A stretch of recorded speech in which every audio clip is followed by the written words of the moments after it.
¿Qué tal? ¿Cómo les va? Muy buenas noches para todos. Bienvenidos una vez más a Panorama U Edición Central. Estamos en vivo por Señal U, el canal de televisión de la Universidad Nacional de Cuyo, hasta las 22. Tenemos mucha información para compartir con ustedes, con invitados, columnistas e informes periodísticos, dando contexto a cada uno de los temas que hoy se han posicionado en los medios de comunicación de la provincia de Mendoza. Hacia el mediodía se posicionaban estos temas. Uno de ellos tiene que ver con el volcán Tupungatito. Recordemos, una alerta de autoridades chilenas que manifestaron actividad sísmica en el lugar. Bueno, llegó la hipótesis sobre una posible actividad volcánica en el lugar. Varios especialistas han desestimado dicha hipótesis, pero vamos a abordar este tema con un informe y con una nota a Marcelo Da Paz, quien es el director de Defensa Civil de la provincia de Mendoza. Por otra parte, también se posicionaba el acuerdo YPF-Gobierno, que el propio gobernador y el Ejecutivo Provincial ha enviado el proyecto a la legislatura para dicha ratificación. Una firma y un acuerdo desde casi un año que firmó Paco Pérez con Miguel Galucho. Vamos a estar abordando este tema sobre la baja en ingresos brutos y también el tema de la deuda que le han perdonado a YPF. Por otra parte, www.universidad.com.ar nos plantea un tema sobre la transición y sobre el principal agente financiero del gobierno, que es el Banco Nación, y cómo van a renegociar el contrato, si lo va a hacer Alfredo Cornejo o si va a haber un acuerdo entre Paco Pérez y el gobernador electo al respecto. Buenas noches para todos, comenzamos. Hasta las 22 tenemos mucho para compartir y estoy con Joaquín López, panelista de medios y de actualidad conmigo. ¿Cómo andas, Joaquín? ¿Todo bien? ¿Cómo estás, Nacho? ¿Bien? Muy bien, por suerte. Me alegro. Arrancando una nueva edición de Panorama U y en la telaraña, en los temas principales que se habían posicionado hasta el mediodía, han sido muy importantes. Uno de ellos, el tema del volcán Tupungatito, ¿no? Generó mucha repercusión. Así es, Nacho. La verdad que es un tema que generó repercusión sobre todo a las primeras horas de la mañana. Es un tema que no salía en portadas de diarios, pero después las actualizaciones web tomaron inmediatamente esta información, sobre todo por esta alerta que vos mencionabas recién. Repasamos algunas de las actualizaciones de esta primera mañana. En el diario 1 titulaba: detectaron actividad en el volcán Tupungatito y aclaran que no implica que vaya a ocurrir una erupción. También el diario 1 hacía alusión a un WhatsApp trucho, planteaban ahí en el diario, donde decían que la sobrina del senador Gerardo del Río había difundido este WhatsApp donde decía la posibilidad de un terremoto. Bueno, se desestimó esta información a primeras horas de la mañana. Por otro lado, el diario El Sol también titulaba: sigue alerta verde por actividad en el Tupungatito. Desde Defensa Civil llevaron tranquilidad sobre este tema. En el diario Los Andes, el título apuntaba a decir: Chile avisó de movimiento en el volcán Tupungatito y genera alarma. Bien. También, según el Servicio Nacional de Geología y Minería de Chile, fue un sismo de 3,2 de grado Richter, pero que no tenía que ver con una posible erupción. Claro. Es una cuestión también de protocolo que hacen autoridades chilenas teniendo en cuenta la gran actividad volcánica que hay en el vecino país de Chile, ¿no?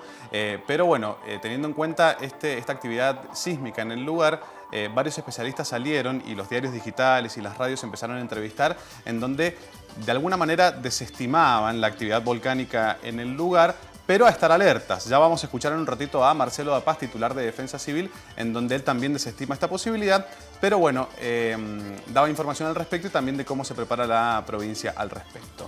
Un tema que se posicionaba mucho en las radios también, mucha entrevista porque era una información como de último momento, ¿no? También, como te decía, a las primeras horas de la mañana estas actualizaciones llevaron a muchas entrevistas y a la posibilidad de abordar mejor este tema, fundamentalmente en las radios mendocinas. Bien temprano hablaba Miguel Castro, sí, quien es especialista en sismología, y planteaba esto, ¿no? También que es una alerta para zonas aledañas, claro, pero que hay que mantener cautela en cuanto a la información que se brinde sobre esto. También se posicionaba como tema y como tendencia en Twitter. Y por otro lado también salió en las radios mendocinas Carlos Cardone, quien es jefe del Observatorio Vulcanólogo de Chile. Bien. También se refería a esto y planteaba que esto es sería como un protocolo interno del observatorio generar esta alerta, pero que no llevaría a mayores por el momento. Muy bien. Hubo mucha actualización de este tema hacia la tarde, pero lo vamos a abordar con un informe periodístico en el segundo bloque. Seguimos abordando la telaraña y los temas que se posicionaron hacia el mediodía aquí en la provincia de Mendoza, que trataba Panorama U en su primera edición. Tiene que ver con este acuerdo entre gobierno e YPF, un acuerdo que ya casi va a cumplir un año, pero ahora piden ratificación en la legislatura. Esto estaba en portadas y ha generado mucha crítica de la oposición disposición y muchas actualizaciones, ¿no? Exactamente, como vos decís, es un tema muy importante que salió desde las primeras horas de la mañana, fue tapa de Diario de los Andes, allí como podemos observar, que titulaba "Luego de 11 meses, blanquea el gobierno acuerdo con YPF". También la importancia de este tema que salió en la mañana en el boletín oficial, por eso se abordó desde muy temprano. Claro. Y ya después en las actualizaciones de los medios web, también desde la mañana, Los Andes también titulaba "Pérez blanquea la baja impositiva para YPF 11 meses después". Volvemos a esto que decías vos sobre un acuerdo del año 2014 que se vuelve a retomar, ¿no? Sobre este techo que se podría decir de que se le pone a los ingresos brutos, ¿no? Para la actividad petrolera. También en el sitio andino se titulaba "Un año después, Pérez quiere blanquear beneficios dados a YPF", también en relación a este mismo tema que venimos charlando. Y Diario 1 decía "Mendoza le perdonó a YPF una deuda millonaria". ¿Sí? Esto se debe a esta moratoria, donde la deuda de 400 millones se dice que se reduce a 150 millones, por lo tanto le perdonaría 250 millones de pesos. Claro. También este tema tuvo gran repercusión en los medios audiovisuales, fundamentalmente en las radios, donde las radios mendocinas apuntaban a lo que eran editoriales periodísticos tratando sobre este tema. Y en el caso, por ejemplo, en Diario LB10 se recordaban algunas palabras de Enrique Baquier, Claro. quien planteaba que hoy un kiosco o un negocio paga más ingreso bruto que una actividad petrolera. Claro. Es decir, como es un 4%, debería por lo menos la actividad petrolera tener un ingreso bruto mayor al 4%, ya que sus ganancias son más elevadas. Y que el tope, según el acuerdo, es del 3%, y para algunas otras actividades que tienen que ver con el petróleo y con la refinería de combustibles, el 3,5%. De ahí venía la crítica del oficialismo. Y también hay información respecto legislativo, porque habría un plazo hasta agosto para tratar dicho acuerdo en la legislatura, bueno, un plazo bastante acotado. Ya lo vamos a estar abordando cómo criticaban este acuerdo firmado por el gobernador. Cerramos el primer bloque hablando de www.unidiversidad.com.ar, que nos plantea un tema sobre la transición. El principal agente financiero del gobierno, Banco Nación, y cómo va a ser renegociado o por Francisco Pérez o por Alfredo Cornejo, ¿no? Exactamente, sabemos que el tema de las finanzas de la provincia Sí. es un tema ya muy complejo que se viene tratando, ¿no? Desde hace tiempo, y allí Universidad titulaba "El Nación deberá asistir a Mendoza para seguir como agente financiero". Claro. Esto se debe a una de las condiciones que pone la Unión Cívica Radical al Banco Nación para que pueda seguir siendo la entidad financiera de la provincia, fundamentalmente que llegue a cubrir los 6.000 millones de pesos que calculan que va a haber de deuda, ¿no? Sobre el final de este año. El contrato con Banco Nación vence el 22 de diciembre y bueno, y Alfredo Cornejo asumiría el 10 de diciembre. Claro. Por lo tanto, para que se logre este acuerdo, se le pide principalmente que pueda cubrir esos 6.000 millones de pesos que ya se sabe que habrá de deuda. Claro, ahí la controversia está en si se cubre la totalidad del rojo de la provincia. Es lo que pide la Unión Cívica Radical, cerca de 6.000 millones de pesos, que es un número que no maneja o que no quiere blanquear el gobierno provincial. De esta manera nos presentamos y fueron los temas hacia el mediodía que se posicionaron y tuvieron mucha actualización hacia la tarde. Tenemos invitados, columnistas y entrevistados en vivo aquí por Señalú. Momento de primera pausa. Ya venimos.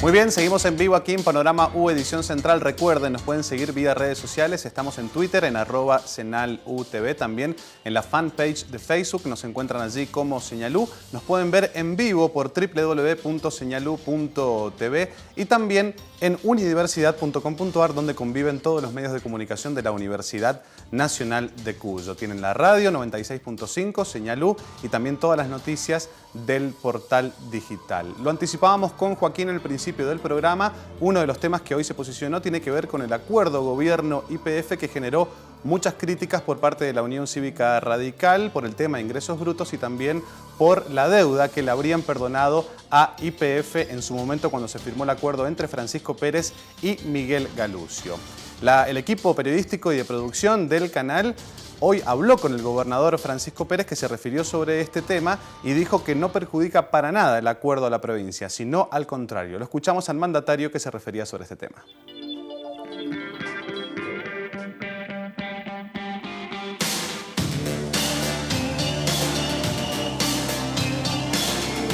Uno puede dejar la tasa al 4 o al 5, más allá del cuestionamiento judicial que va a traer. Ahora, vas a cobrar 4 del 5 de 5 pozos petroleros. ¿Por qué? Porque la inversión no va a venir acá, va a ir a Neuquén o a cualquier otra provincia petrolera y tiene el 3, porque es inviable. Con lo cual, a partir de este acuerdo, hoy, por ejemplo, en un área petrolera puntual que es Chachagüén, estamos hablando de 110 perforaciones que se están haciendo y hay autorización para llegar a 140, 150. Esas perforaciones no existirían. ¿Eso qué significa? En cada perforación trabajan 80 personas por turno, cada 8 horas. Son 3 turnos de 8 horas, son 240 personas. Y además se saca petróleo. Además ese petróleo está controlado por telemedición. Históricamente en la provincia se aceptaban por declaración jurada. Y ese petróleo es regalía, es decir, que se está dando trabajo, se genera actividad económica directa e indirecta que paga ingresos brutos esas actividades económicas y además se genera mayor petróleo y mayor regalía. ¿Qué pasa si la oposición no aprueba? Bueno, será un tema que quedará ahí en la legislatura y será un tema a rediscutir seguramente YPF con la próxima gestión. No obstante eso, me dijo Sánchez, encargado de Relaciones Públicas de YPF, y Martínez Tanoira, que estuvieron trabajando en el detalle fino de este acuerdo, que van a pedir una audiencia con Martín Kirchner. No obstante ello, yo me comuniqué con el presidente de la Cámara de Diputados y ofrecí que para cualquier duda que tenga la Cámara de Diputados, que es por donde ingresa, la semana que viene sean convocados Sánchez y Martínez Tanoira de YPF y también el ministro legal y técnico García Ibáñez junto con el ministro de Energía y el secretario de Petróleo de la provincia. Muy bien, la palabra del gobernador Francisco Pérez refiriéndose sobre este acuerdo tributario entre el gobierno provincial e YPF, justificando la posición del gobierno, comparando con la actividad petrolera en otras provincias, en donde manifiesta que la tasa de ingresos brutos es del 3% y por eso Mendoza habría hecho este acuerdo con YPF. Estamos con Joaquín López y vemos cómo este tema se ha actualizado hacia la tarde, ¿no, Joaquín? Exactamente, sobre la tarde siguió teniendo actualizaciones de este tema. Vemos cómo en el portal web Explícito Online titulaba "El gobierno de Mendoza oficializó un acuerdo de condonación de deuda y reducción de ingresos brutos con YPF". Esto se debe al acuerdo que hoy realizó el gobernador justamente con la petrolera YPF sobre este acuerdo impositivo que se había firmado el año pasado y que, como te comentaba recién, contempla la quita de más de 200 millones de pesos de mora y un tope del 3% para el impuesto de ingresos brutos a la actividad petrolera y un 3,5% a aquellas empresas que tengan relación con la actividad petrolera. Muy bien. Cambiamos de tema, ya vamos a seguir con este tema, pero allí donde estaba el gobernador Francisco Pérez, en donde fue entrevistado por el acuerdo tributario, era un evento sobre la inauguración de un nuevo centro de operaciones del Ministerio de Seguridad. Vemos la nota y seguimos compartiendo información aquí en Señal U.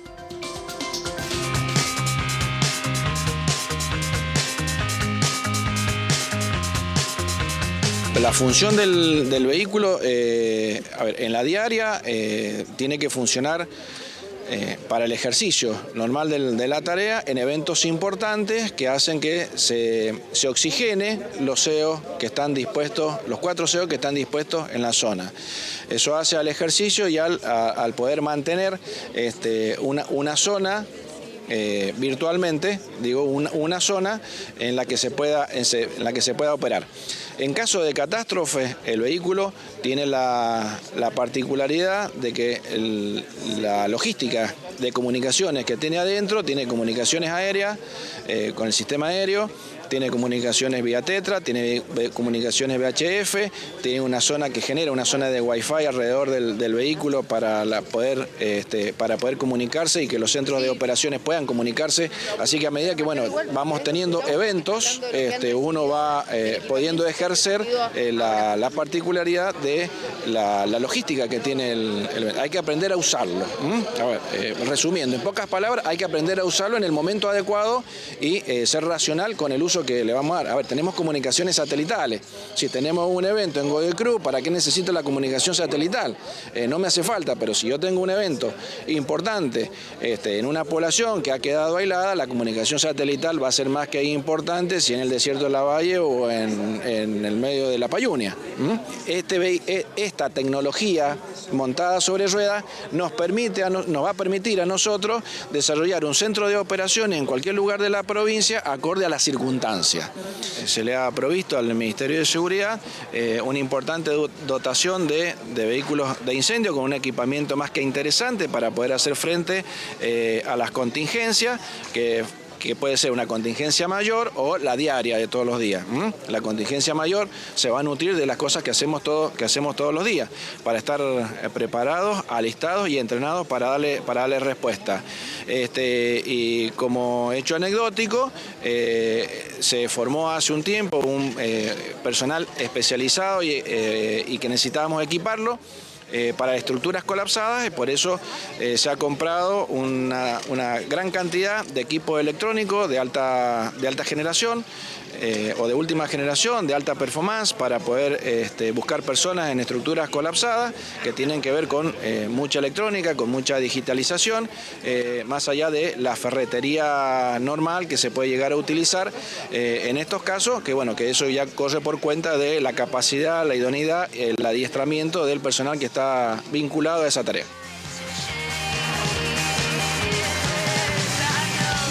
La palabra de Marcelo Da Paz, director de Defensa Civil de la provincia de Mendoza, bueno, en esta inauguración de un nuevo centro móvil de operaciones que tiene el Ministerio de Seguridad, que se va a poder trasladar a lugares que no tienen conectividad en caso de catástrofe, por ejemplo. Esto conllevó una inversión de 8 millones de dólares, una inversión y financiado por el Banco Interamericano de Desarrollo. Un dato que nos aportaba Marcelo Da Paz y el propio gobernador Francisco Pérez. Este tema, Joaquín, tuvo repercusión más allá de el portal del gobierno en prensa que tiene, que obviamente publica toda la actividad del gobierno, pero algunos de estos temas suelen tener repercusión en otros medios, ¿no?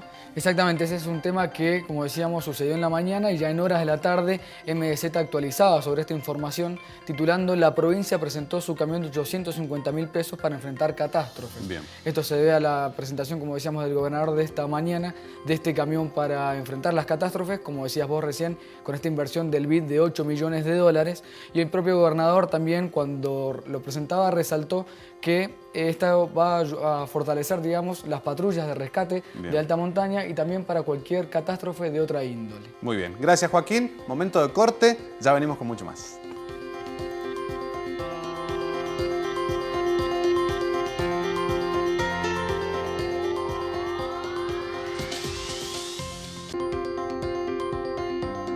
Tercer bloque aquí en Panorama U, edición central. Seguimos compartiendo mucha información con ustedes hasta la hora 22 aquí por Señal U. Uno de los temas que se ha posicionado durante las últimas semanas en los medios de comunicación de la provincia de Mendoza tiene que ver con el paso internacional hacia Chile. Un tema que tiene muchas aristas. Por ejemplo, este domingo hubo una protesta de choferes de camiones allí en alta montaña, que bueno, produjo mucha repercusión y mucho conflicto entre los turistas que estaban allí, teniendo en cuenta una decisión por parte de autoridades chilenas de cerrar el paso solamente al transporte de cargas. Por otra parte, y hablando del paso internacional, un tema que ha tenido mucha repercusión en los medios también tiene que ver con un predio que se va a instalar allí en Uspallata para todos los camioneros. Estamos aquí en los estudios de Señal U con Andrés Di Césare, quien es el vicepresidente de APROCAM, para charlar sobre todos estos temas. Andrés, buenas noches. ¿Cómo le va? Buenas noches.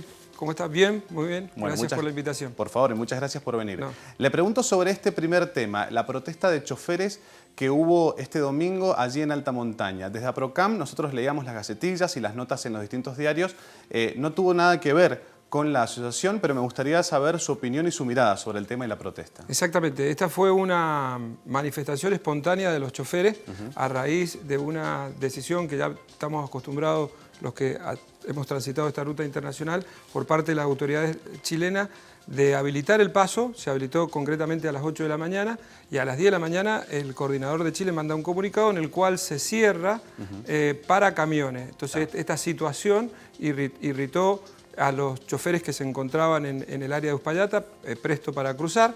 Entonces motivaron que espontáneamente se expresaran y decidieran cortar el tráfico. Obviamente, desde nuestra Cámara no avalamos ningún tipo de esta medida, y más teniendo en cuenta que se afectaba a todos los turistas que querían disfrutar de un día de nieve y más en el festejo del Día del Niño. Pero bueno, ellos se expresaron de esa manera y los reclamos eran básicamente orientados hacia la coordinación, porque la verdad, y hoy lo ha expresado muy bien el gobernador en esta mañana, que es exactamente, y él antes de ser, cuando estaba en la gestión de Jaque, era ministro de Obras Públicas. Yo personalmente lo he acompañado a varios comités de frontera y siempre ha tenido una actitud, digamos, confrontativa y expresándose y representa lo de los transportistas, ¿no? La expresión. Así que lo que dijo esta mañana, estamos totalmente de acuerdo con él, porque esto es un paso que lo manejan las autoridades chilenas, digamos, la coordinación. El coordinador es un rango más bajo que la parte de gendarmería que está acá en Argentina, y depende de la gobernadora. Y la gobernadora prácticamente no tiene incidencia sobre el paso. Totalmente. Entonces hoy había un acto, te termino, había una fiesta de esquí en Portillo y eso priorizó, entonces le irritaba el tránsito de los camiones. Claro. Si se abre el paso, se tiene que abrir tanto para autos particulares como para camiones, ¿no? Exactamente, porque el hielo, a ver, el mismo riesgo lo va a tener. Nosotros somos defensores de la seguridad, totalmente. O sea, no pretendemos que cuando las condiciones climáticas no lo permitan, se cruce. Totalmente. Pero cuando están habilitados, pretendemos que sí. Eso y otras cosas más, por ejemplo, que figure como, se use como tapón Libertadores, que los camiones tengan que quedarse en la zona crítica, 3.200 metros de altura, con a veces todas temperaturas bajo cero, para que le revisen la cabina del camión y que hagan la documentación migratoria en Chile. Claro. Cuando lo podrían hacer perfectamente en Uspallata o en Guardia Vieja del lado chileno, que es un lugares más, digamos, más tranquilos para hacerlo, ¿no? Me gustaría profundizar sobre este tema porque lo dijo el gobernador hoy. De alguna manera deslizó que se libere el paso porque ya en Uspallata hay un control binacional por parte de los dos países y que directamente luego sea en los Andes y que no haya este tráfico y esta acumulación de vehículos en los Libertadores, ¿no? Porque vuelven a parar allí. ¿Está de acuerdo con eso también? Pero totalmente de acuerdo. Aparte está firmado en todas las cartas reversales, en todos los acuerdos binacionales y que en las contingencias estaba establecido que los funcionarios de PDI, que son los que hacen los trámites migratorios de Chile, tenían que venir a Uspallata y documentar en Uspallata y el control de cabina se podía hacer en Guardia Vieja. Totalmente. Eso descomprimía. O sea, ¿qué pasa? Cuando se habilita el paso, salen 200 camiones a las 8 de la mañana, llegan a la zona de Libertadores y ahí tienen que esperar hasta las 2, las 3 de la tarde, hacer cola, entonces interrumpen el tránsito, no dejan subir más camiones y cuando bajan en las zonas, en los horarios críticos, cuando ya comienza a bajar notablemente la temperatura. Totalmente. Otro de los temas que postulábamos antes de la entrevista, Andrés, tiene que ver con un predio que se va a instalar allí para todos los camioneros que vayan a cruzar hacia Chile, que tengan que estar algunos días varados o esperar, y ha generado mucha repercusión. Recordemos que es un predio cedido por la Municipalidad de Las Heras, ¿no? Exactamente. Esto es una licitación pública que la verdad que nosotros nos manifestamos el día jueves a instancia de que el señor intendente no nos había recibido el año pasado y después nos enteramos por un contrato de concesión que ya estaba firmado el año pasado en el cual se le cedía a una UTE ese predio que supuestamente estaba destinado a un área de servicio, un mega parador que por otra parte nosotros no nos oponemos, todo lo que sea mejora para en la época, en los horarios críticos, en los días críticos de corte, nos parece fantástico, pero esto repercute cuando no, en los días que se habilita el paso y lo que más, nosotros lo que le pedíamos era que no fuera obligatorio y después nos enteramos que este va a ser obligatorio con un costo de 370 pesos de camión para hacer una contraprestación de servicio que es una inspección fitosanitaria provincial. Claro. Y un pesaje de camiones donde por parte de la Dirección Nacional de Vialidad y donde en ninguna ruta argentina se tiene que pagar para pesar un camión. Claro. Y aparte que ya vienen, hay una doble prestación porque ya vienen los camiones con toda la documentación aduanera, porque recuerden ustedes que es una ruta internacional, claro. Vienen con toda la documentación, como decía, aduanera, más la inspección fitosanitaria a nivel nacional, que es de SENASA, y la inspección internacional que la da el SAC de Chile, que es bastante exigente en estos temas. O sea, según esta licitación sería obligatorio para los camiones parar allí, ¿no? tienen que entrar, de acuerdo a lo que tenemos entendido, Sí. y los camiones, lo que está escrito, acá tengo una copia del contrato de concesión, lo que está en los que entren y los que egresen. Claro. Esto con un costo de 372 pesos por camión. Teniendo en cuenta que ingresan y egresan 1000 camiones, Claro. estamos hablando de 372.000 pesos por día. Si sacamos una cuenta rápida, estamos alrededor de los 9, entre los 10 y los 11 millones mensuales de recaudación. La UTE adjudicataria habla de una inversión de 22 millones de pesos. Es decir, que tenía un retorno de la inversión en 2 meses. Entonces, creemos que totalmente, aparte tiene unos visos de ilegalidad que nuestros asesores legales nos están haciendo las gestiones y asesorando para ver cómo podemos, digamos, defendernos de esto que realmente nos molesta. Y por eso decimos que es un kiosco Claro. con fines solamente recaudatorios. ¿Cuál sería lo ideal o la contraoferta a realizar allí? ¿Cómo debería ser el previo del funcionamiento? Si está pensado en la solución de los camioneros, el mejor, el medio ambiente de Uspallata y el confort de los choferes en la zona, en los momentos de corte, como decía, Sí. que se haga un parador y que cada chofer tenga la opción si quiere usarlo o no quiere usarlo, pero no que sea obligatorio. Claro. Y por unos servicios que no tienen sentido. Totalmente. Eso. ¿Y tiene lugar un camionero o qué opción tiene en el caso de no entrar a este predio en estos días que está varado, digamos? ¿Tiene una opción para estar bien, para poder aguardar antes de cruzar? Sí, es la misma área. la Aparte, misma imagínense que eso va a tener 270 camiones, Claro. una habitación para 12. Nuestros camiones de Mendoza, Sí. ningún camionero, esto dicho por todos los socios de nuestra Cámara, deja a su chofer en Uspallata. O sea, deja su camión y el chofer vuelve a Mendoza. Claro. O sea que no hace uso de eso. Muchos choferes de otras provincias hacen lo mismo. En la mayoría son para choferes de otros países que circunstancialmente los toma el corte acá en esos días. Pero tenemos que ver también, Ignacio, aclarar esto es importante, porque esto también es un tapón, como nosotros decimos, y es una burocracia más en los días, porque estamos pensando en los días de corte, pero son 15 o a 20 días, supongamos que hoy, este año ha sido excepcional por las nevadas que hemos tenido, pero nunca tenemos esta cantidad de días de corte. Entonces, y los días que está habilitado, imagínense el escenario que un camionero tenga que pagar 372 pesos, que lo pesen y lo desinfecten, esa agüita de lavandina, porque decimos, no sé, es el agua con lavandina, pero que a los camiones, o sea que el insecto viaja en los camiones, los autos y los colectivos no tienen ese insecto. El tiempo físico que demora ese pesaje y esa barrera fitosanitaria, el tiempo. Entonces vamos a estar un viaje de 6 horas que estamos haciendo, que se tendría que hacer normalmente, estamos tardando un día. Entonces todo esto es costo en desmedro de nuestra actividad comercial. Totalmente. Le agradecemos por la presencia. Le hago una pregunta breve que tiene que ver cómo va el proceso. Ustedes han hecho una presentación judicial al respecto. ¿En qué etapa está este predio? Nosotros estamos en el análisis, porque recién hace una semana que lo tenemos. Claro. Vuelvo a reiterar, en la movilización que hicimos, nos recibió un asesor legal, nos explicó algunas contradicciones verbales con respecto a lo que estaba escrito, se intercambiaron teléfonos con nuestro asesor legal y en el curso de esta semana íbamos a tener eso lo que quedó, una respuesta. Andrés, le agradezco por la presencia. No, gracias a ustedes. Un abrazo. Andrés Di César, el vicepresidente de APROCAM, hablando sobre diferentes temas relacionados al paso internacional Cristo Redentor de Argentina hacia Chile. Momento de pausa, ya venimos.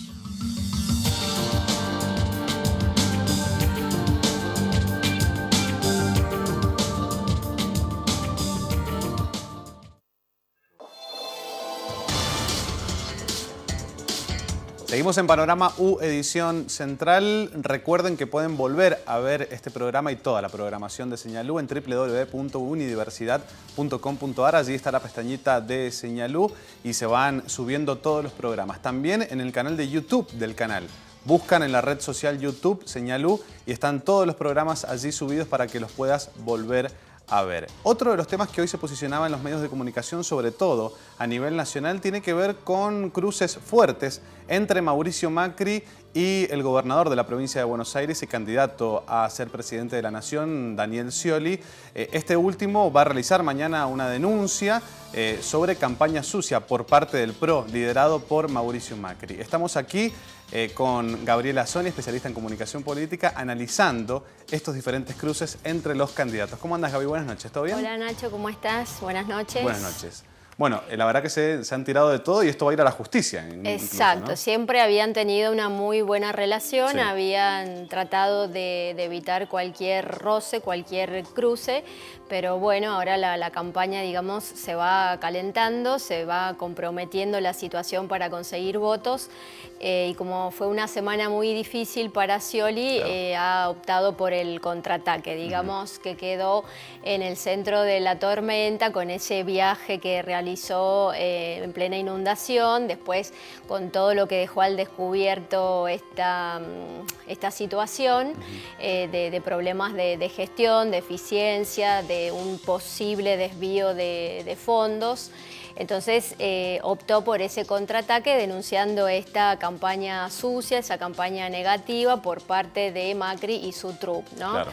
Vemos cómo entonces se va profundizando esa dicotomía amigo y enemigo y cómo ese conflicto permanente, digamos, es el eje narrativo de la vida política, de la vida electoral y gubernamental.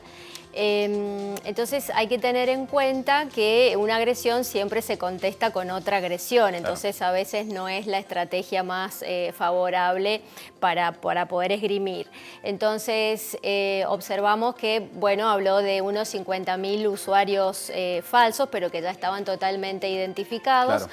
así es que los primeros en salir a contestar fueron los tuiteros, Claro. ¿sí? Entonces dice, bueno, como soy tan sucio, voy a armar un video cuando Scioli hablaba bien de Menem y decía que era un estadista. Claro. Entonces aparece colgado ese video cuando hablaba de todos los beneficios que había tenido la década de los 90. También dice, como soy sucio, invento porque nada de las inundaciones pasaron, es todo mentira. También, bueno, como estoy muy estresado por esta campaña sucia, necesito viajar a Europa y le pide entonces a Scioli que lo llame. Después también hacen circular una foto cuando aparece abrazado Scioli a Tejeldín, Claro. que había sido acusado de entregar el coche bomba que hizo estallar la AMIA. Claro, tiene bastantes puntos la denuncia, pero básicamente donde se centra tiene que ver en las imágenes y en la información que los tuiteros supuestamente publican. Por ejemplo, el hotel donde estuvo en Italia o fotos Bueno. falsas de Carina Rabolini. Muchos tuiteros que no tienen muchos seguidores, pero si hablan de 50.000, se genera mucha repercusión en la red social y de ahí viene la denuncia de campaña sucia, pero motorizado por algunos referentes políticos de la oposición, como Lilita Carrió y demás, que también criticaban mucho al gobernador de la provincia de Buenos Aires por su accionar de cara a las inundaciones. Claro, bueno, justamente la denuncia es esa, que han hecho Claro. circular imágenes y videos falsos o descontextualizados con la sola intención de perjudicarlo, de defenestrarlo, de difamarlo. Y las principales vehiculizadoras de estos mensajes eran Laura Alonso y Lilita Claro. Carrió. Por eso entonces primero vimos esas reacciones de los tuiteros que dicen nos tienen identificados a nosotros, pero todavía no identifican a los 200 muertos de las inundaciones de La Plata. Y dicen, no entiende Scioli cómo nosotros nos podemos expresar libremente aunque no haya una pauta o un subsidio detrás. Claro. Entonces después sale justamente Laura Alonso a hacer su defensa, como diciendo la campaña sucia la inicia él subiéndose a un avión en medio de la inundación, haciendo una denuncia totalmente ridícula cuando él tendría que estar explicando por qué digamos, subejecutó obras, donde fue a parar el otro dinero. Claro. También se les pide por parte de Lilita que den cuenta de cómo él se fue enriqueciendo, de dónde sacó ese patrimonio, que presente las declaraciones juradas. Después Alonso también hace referencia a que él está nervioso, por eso salta la mentira, salta la corrupción, salta la ineficiencia, la impericia. Y después también dentro del PRO sale Santilli a atacar también, porque hay que tener en cuenta que los únicos afectados y víctimas son las personas que han sufrido la inundación y no justamente Scioli. Claro. Y lo más importante es que dice, bueno, dice Scioli se cristinizó, porque antes resolvía los problemas y ahora lo que hace es buscar culpables afuera, ¿no? Y ver un complot por todas partes. Total. Y hasta el mismo Macri, a aprovechó la oportunidad para dar lecciones de cómo gobernar. Un verdadero gobernante no se pone en víctima, sino que ejecuta acciones para evitar estas consecuencias negativas. Un gobernante es aquel que promete y cumple. Y que establece prioridades para hacer la vida más llevadera a los ciudadanos. Y recordemos que esto tiene el primer antecedente, que cuando comienzan las inundaciones sale Mauricio Macri a hablar junto con María Eugenia Vidal, quien es la candidata por la provincia de Buenos Aires, manifestando su ayuda a la provincia de todos los recursos que tiene la ciudad de Buenos Aires, pero inmediatamente un mensaje bien político, digamos. La propia Vidal manifestando: si me votan en las generales esto no va a ocurrir. Me parece que de ahí empieza la controversia, la disputa y este contraataque del gobernador chileno. Exacto, ¿no? Y todos intentan sacar rédito político, claro, ¿no? Lo que pasa que, bueno, esperemos que Macri no tenga el problema de una inundación. Nadie está a salvo, ¿no? Pero bueno, el contraataque no siempre es efectivo, y menos en la situación en que se encontraba Scioli la semana pasada y que recién se están resolviendo estas irregularidades y estas dificultades. Entonces hay que pensar, una agresión siempre se contesta con otra agresión. Claro. O sea, tiene un efecto boomerang que no termina saliendo favorecido ese candidato que se victimizó presentando esta denuncia. Ahora, llama la atención que en un principio se esperaba una denuncia de campaña sucia a nivel mediático, como para que sigan apareciendo los candidatos de cara a las generales, pero aparentemente se va a materializar mañana porque van a realizar la denuncia. Deben tener información concreta por parte de estas fotos o publicación errónea en la red social como para ir a la Dirección General Electoral y realizar la denuncia y que se materializa esto. Porque en un principio, yo personalmente cuando empecé a ver los cruces, uno analiza inmediatamente que es mediático, pero no.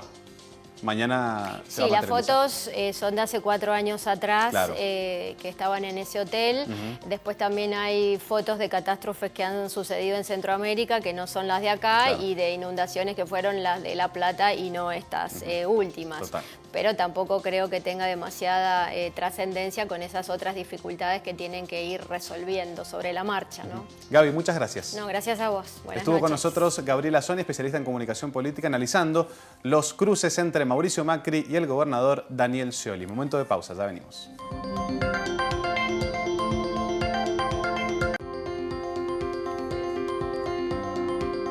Continuamos en Panorama U Edición Central y ahora vamos a ver un informe sobre uno de los temas que presentábamos al principio del programa, que tiene que ver con el volcán Tupungatito. Precisamente fue el Servicio Nacional de Geología y Minería del país vecino de Chile quien lanzó una alerta verde por actividad sísmica cerca del volcán. Inmediatamente la primera hipótesis era sobre actividad volcánica, una posible erupción de dicho volcán en la provincia de Mendoza. Varios especialistas desestimaron esta hipótesis, se mostraron alertas, pero dieron mucha información sobre que esto no va a ocurrir. Quien se manifestó también al respecto tiene que ver con Marcelo Da Paz, quien es el director de Defensa Civil. Lo escuchamos más temprano sobre el Centro de Operaciones Móvil que presentó el Ministerio de Seguridad, pero obviamente le preguntaron al respecto del volcán Tupungatito y esto decía.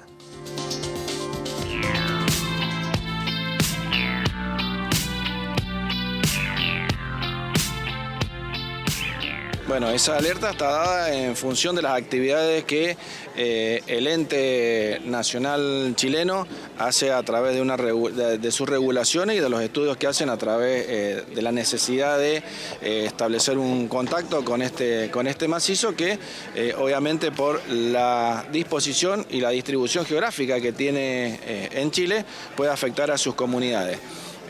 Por eso ellos manejan un rango de alerta, en este caso verde, que es el monitoreo constante y entre comillas una visita permanente a ver cuáles son las actividades que está generando el volcán. Surge la alerta a través de un movimiento sísmico que puede estar o no relacionado con el edificio volcánico, que está muy lejos, está a más de 25 kilómetros del mismo, en dirección hacia la Argentina. Para nosotros la locación más cerca que tenemos es la estancia del Chacay, en la zona de Tunuyán, que corresponde al Manzano Histórico, conocido como Manzano Histórico, que está a 50 kilómetros. la ciudad de Mendoza está a algo más de 100 kilómetros. O sea que efectos primarios que tengan que ver con la actividad volcánica en sí, nosotros no los vamos a tener. Sí podemos llegar a recibir, como ha ocurrido con los últimos volcanes en la zona sur, si hay algún tipo de fumarola o algún tipo de pluma que vaya a eyectarse desde el volcán, que lo tengamos sobre algún centro poblado o la ciudad de Mendoza en función de lo que dicten los vientos. Para eso, dentro del plan familia y los consejos que están subidos en la web de gobierno a través del link del Ministerio de Seguridad, que se puede bajar, están las recomendaciones útiles para el caso de la emergencia volcánica. Hay un plan provincial que está establecido con eso y en función de eso nosotros vamos a actuar. En este momento el Estado Nacional no ha generado ninguna alerta para nosotros. No hay ninguna otra cosa en la naturaleza que nos diga que nosotros necesitemos estar en el periodo de alerta de alguna naturaleza.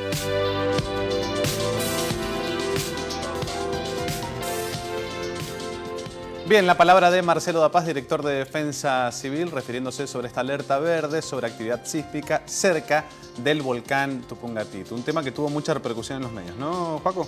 Exactamente, Nacho. Este ha sido un tema trascendental en el día, como decíamos, y en horas de la tarde las actualizaciones apuntaban un poco a la voz oficial, como escuchábamos recién al director de Defensa Civil, Marcelo Dapaz. Las actualizaciones en algunos medios, repasamos en MDZ, titulada Defensa Civil, no hay alerta volcánica. Esto se debe a que, bueno, desde las autoridades chilenas habían dictado la alerta verde y Marcelo Dapaz apuntaba que solo fue un sismo a 25 kilómetros del macizo. Por otro lado, Diario Los Andes también titulaba Defensa Civil, no hay alertas por erupción volcánica en Mendoza, donde Marcelo Dapaz indicó que no hay peligro, ¿sí? Que esto no necesariamente habría que activar el plan de contingencia porque no habría peligro alguno. Y por otro lado, en Sitio Andino también titulaban ante una posible erupción, en Tupungato aseguran estar preparados. Bien. Esto se refiere a la palabra de Roberto Abogardo, quien es el titular de Defensa Civil de Tupungato, y también dijo que ellos ya están preparados ante una posible catástrofe, pero indicó que no va a suceder esto y tratar de dar un mensaje de tranquilidad a la población. Totalmente, un volcán que queda a 50 kilómetros de la ciudad de Tupungato y a 105 del kilómetro cero de la provincia de Mendoza. La actualización sobre el Tupungatito nos las dio Joaquín y en este momento hacemos una pausa. Ya venimos.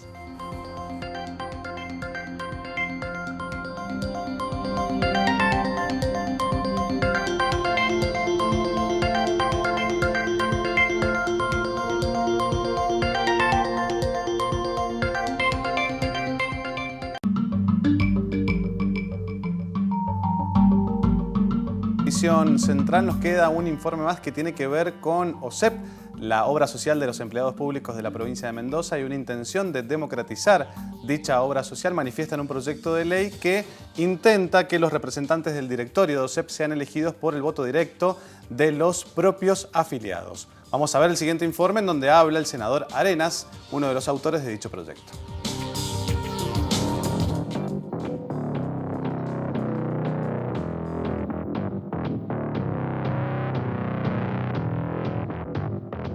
Bueno, este es un proyecto que nosotros estamos solicitando que se trate hoy, que es un proyecto del Ejecutivo que tiene como objeto la democratización de OSEP. Todos sabemos de este tiempo y de otros tiempos que hay muchas críticas sobre la situación de OSEP, de la prestación de servicios y demás. Nosotros entendemos que el mejor control es el de los afiliados. Actualmente no lo eligen los afiliados, los directores de OSEP, son 5 los miembros, 2 que propone el Ejecutivo, es decir, en representación del Ejecutivo, y los otros 3, 2 por los activos y 1 por los pasivos. Actualmente no son electos en forma directa, nosotros lo que proponemos es que sea electo en forma directa por los afiliados de OSEP, y eso nos va a permitir un mayor control y mayor transparencia en la gestión de la obra social. Y lo otro que se ha incorporado a través de propuestas de los mismos gremios es la revocatoria de mandato cada 2 años. Es decir, que si no responden, digamos, a los intereses de los mismos trabajadores, puedan ser revocados en su mandato.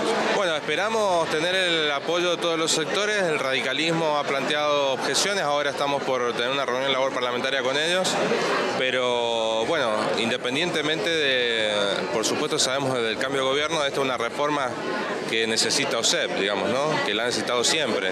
Sí, estamos acá, ATE, AMPROS, la CTA, estamos también para reclamar una mejora en los servicios de OSEP y para pedir que se apruebe un proyecto que han presentado los sindicatos, o sea, sobre todo ATE y AMPROS, han presentado un proyecto para que el directorio esté en manos de los trabajadores y con control de los trabajadores, porque el problema que vemos es el problema de las prestaciones, que cada vez tenemos menos prestadores, que la plata no sabemos para dónde se va, cada gobierno tiene su arca propia y no sabemos qué hacen con la plata de OSEP. El Ejecutivo ha presentado un proyecto, pero no contiene todo lo que está exigiendo ATE y los gremios. Entonces estamos peleando acá para que se apruebe el proyecto que hemos presentado nosotros y para también que la gente también salga a la calle y empiece a reclamar sus derechos, porque la OSEP es nuestra, no es de ningún gobierno, no es de ningún partido y queremos que esté en manos de los trabajadores. Mira, nosotros nos llamó la semana pasada el senador Arenas manifestándonos que tenían la voluntad de presentar sobre tablas la modificación del artículo de la Carta Orgánica por la cual se designen los directores en la obra social, así que bueno, acá estamos, este es un reclamo nuestro que venimos pidiendo hace mucho tiempo, democratizar la obra social. Ayudaría a resolver parte de los problemas que tiene hoy la obra social, no resuelve los problemas que tiene la obra social. Hoy tenemos muchos años de complicidad de parte de muchos de los, inclusive de los directores que supuestamente representan a los trabajadores, donde jamás los escuchamos poder manifestarse en las situaciones que estamos padeciendo muchos trabajadores, sobre todo en el interior de la provincia, en contra de las situaciones que hoy se viven. Así que para nosotros es un dato importante poder estar acá y ver que se avance en democratizar la obra social. Queremos que se elija con el voto directo los representantes de la obra social. Y en este sentido lo que nosotros queremos es poder elegir los directores que garanticen esto, las prestaciones médicas, que garanticen el contralor, que sean responsables de los convenios que se firman entre la obra social y las prestadoras médicas, que puedan auditar esos espacios. Digo, hoy nosotros podemos solo manifestar dónde están los problemas que están en la obra social, pero no podemos intervenir jurídicamente. Digo, de hecho lo podríamos hacer si tuviéramos directores obreros que representen la voluntad de los trabajadores. Hubo actualizaciones sobre este tema hacia la tarde que tenían que ver con que se postergó el debate en el Senado sobre el proyecto de democratización de la OSEP. Repercutió en los medios, ¿no, Joaquín? Exactamente, en horas de la tarde se actualizó en Sitio Andino, donde titulaba "Postergan votación clave por OSEP". Esto se debe a que este proyecto, que se iba a tratar hoy, pasó a tratamiento para el próximo lunes. Este proyecto del senador Arenas, como escuchábamos, que plantea que se puedan votar los representantes por voto directo, se irá a tratar el próximo lunes. Desde la Unión Cívica Radical afirman que necesitan mayor información y mayores detalles para saber si van a levantar la mano o no. Y por el lado del Frente para la Victoria aluden a que la realidad es que ellos quieren quedarse con la caja chica cuando asuma Alfredo Cornejo, por eso no quieren el tratamiento de este proyecto. Muy bien. Joaquín, muchas gracias. Muchísimas gracias a vos, Nacho. Muy bien, nos vamos. Mañana a las 13 horas, primera edición de Panorama U. Hacia la noche, a las 21, Panorama U, edición central. Nos vamos con buena música y saludo a Mabel Toledo, quien está detrás de esta cámara, porque hoy es su cumpleaños. Así que feliz cumple. La música va para ella. Buenas noches. Nos reencontramos mañana.